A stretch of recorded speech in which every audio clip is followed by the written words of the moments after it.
Labubu, which is on fire right now. But does anyone know why? Well, I can tell you why. Rolex Submariner. Why is it $17,000 when it's only $9,995 that a brand new one goes for? Is this illusion or is it supply and demand? Was it something that everybody wanted but they just couldn't get a hold of? Welcome back to the Facts of L.I.F.E podcast, and I'll be your host today, John Doan. Today, we're going to explore why certain brands or certain products go up crazy in price overnight and then die down. Is this hype? Is it the marketing? Is it supply and demand? Let's dive in. Today's episode for the L in Life is Lure. Some of the popular products or brands that you may have heard of that we're going to talk or touch on today will be about Labubu, Rolex watches, amongst other luxury brands, and of course, real estate. Labubu, which is a toy made by Pop Mart, is on fire right now. But does anyone know why? Well, I can tell you why. It all started with Lisa, a K-pop member of the band Blackpink, simply posted on her social media her collection of toys that she had, these little goblin-like toys, and it went crazy. Well, I can tell you legitimately that this toy that goes for $15 to $30, well, there was a life-like sized toy that actually just got auctioned off and sold for $150,000. That's right, $150,000. Now, that may be out of the norm because that's crazy high, but these $15 to $30 toys as collectibles, you are seeing them for $1,000 or $3,000 or online selling for $10,000 a piece. So my question is, was it Pop Mart that had an ingenious marketing campaign for this? Did they pay Lisa from Blackpink to promote this product of theirs? And I would say, no, it's not actually. She's not getting paid. Not only is she not getting paid, she's, did not purposely promote this toy that is now going viral, right?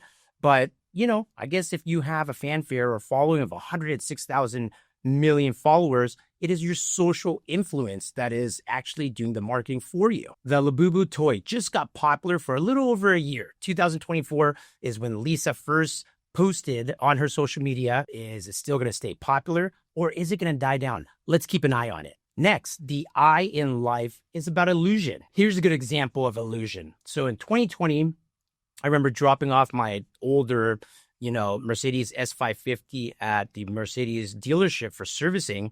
And so as I was waiting, I was walking around looking at different vehicles and new cars that were on the lot for display.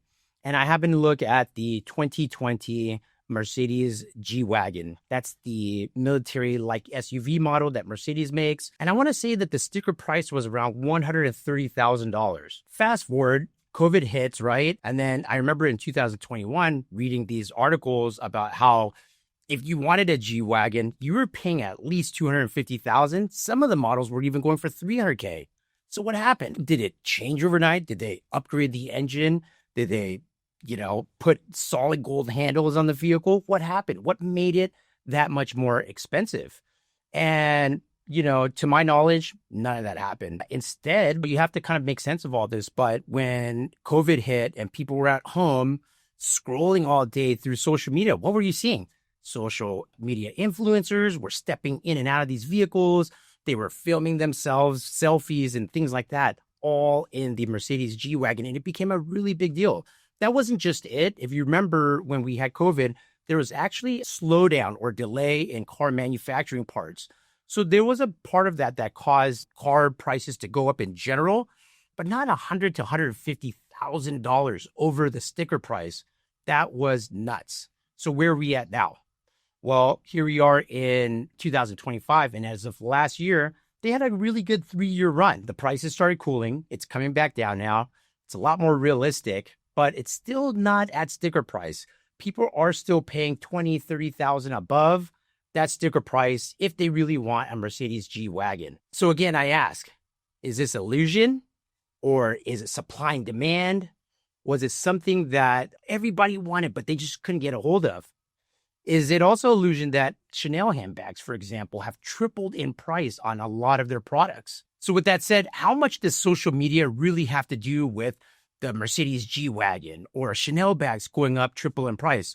And is Chanel just a lot more attainable because you're talking about a $5,000, $10,000, $15,000 product versus something that's hundreds of thousands of dollars. And will Chanel be sustainable? Or do we think that we're going to see their prices go up like the way they have been, and then they're going to go down? As far as my understanding goes, I don't think that Chanel is going to be going down anytime soon. That leads me into our next part of our show, which is the F in life for fluctuation. Here's a big one. If you are a Rolex lover, which I have been a Rolex window shopper for quite some time, you already know that they have had quite the run, right? It's a huge deal right now. If you look up Rolex online, there's so many videos, so many articles that are talking about the value of Rolex or when to buy a Rolex or when to sell it. And the truth is, I remember the days, this is like in the late 90s, early 2000s, you would go into, a local jeweler in the mall and you could pick up a, Rolex Submariner for $5,500. Well, as of 2 weeks ago, I just happened to be looking and shopping through the mall with my wife. And we stopped in just to take a look to see how things are kind of going. And, a certified pre-owned Rolex Submariner from 2023, let's say, is going for $17,000, certified pre-owned. These are used, but sent back to Rolex so they can certify it, make sure that it's all legit, 100% intact, and that it hasn't been meddled with. And it's got papers, boxes, all that stuff, right? But 17 grand. And the thing is, why is it $17,000 when it's only $9,995, which is the MSRP or the price that a brand new one goes for? What is the craziness that is happening here that is marking up these Rolex watches at such a high rate? Well, again, in the last few years, beginning in 2021, really, people were really flexing Rolex watches all over social media. And I think this has a lot to do with just people at home scrolling. And then now looking for luxury is so different than it was before. Now it's just all over the place. It's in your face as far as what people are buying or showing off, right? So luxury items are always just posted and it's always in your face. And so with that said, Rolex adds on, right? So I've been asking here, is it like supply and demand? Is it marketing? What is it? Rolex taps in and says, hey, we now have a worldwide waiting list. So if you want to buy a Rolex that's brand new for the $9,995, you got to sign on the website, register as an interested party. And if you walk into a Rolex store today or anybody that sells Rolex, you cannot buy a brand new Rolex. That is right. You have to check out on the waiting list, make sure that you're in line. So I would say that this is a big part of the marketing that the brand has brought on to really add fuel to the fire as far as the hype goes, right? That's a big deal. So with that said, are they going to see some fluctuation? Because right now, if you're looking online and you're looking at what's going on, there are more certified pre-owned Rolex watches than there are brand new ones now. What does that mean? That means that a lot of people were probably, up in the hype buying these watches. They start going up crazy in value. I remember the Submariner 2 years ago. If you try to look for them, somewhere like $22,000, $25,000. It was really sky high. But now I saw a certified pre-owned one for $17,000. And now news is breaking that there's a lot of certified pre-owned Rolex watches hitting the market. So is that going to cause fluctuation? It's going to be interesting to keep an eye on Rolex and see how their watches do, because if you are looking for a Rolex, hang on. I don't think that you should spend your money today. If you wait maybe 6 months to a year, it'll be very interesting to see how the brand does, because if there's a ton of certified pre-owned watches on the market for sale that people are cashing back in on, yeah, the prices may go down and Rolex will be dealing with a lot of market fluctuation. This is also another form of supply and demand where there's too much supply. And if the demand's lower, prices will go down. All right, this leads me into the last part of our show, the E in life. On this part of the episode, I want to talk about enter or exit. Which one are you going to go with? As a mortgage lender and a real estate broker, I get asked the same question on a daily basis, right?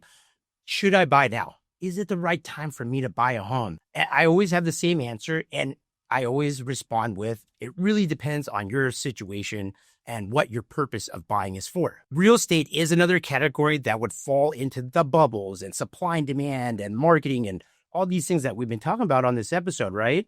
So in let's go back to 2008. 2008, 2009, we had a large real estate crash. Home prices were sky high, but they reset, right?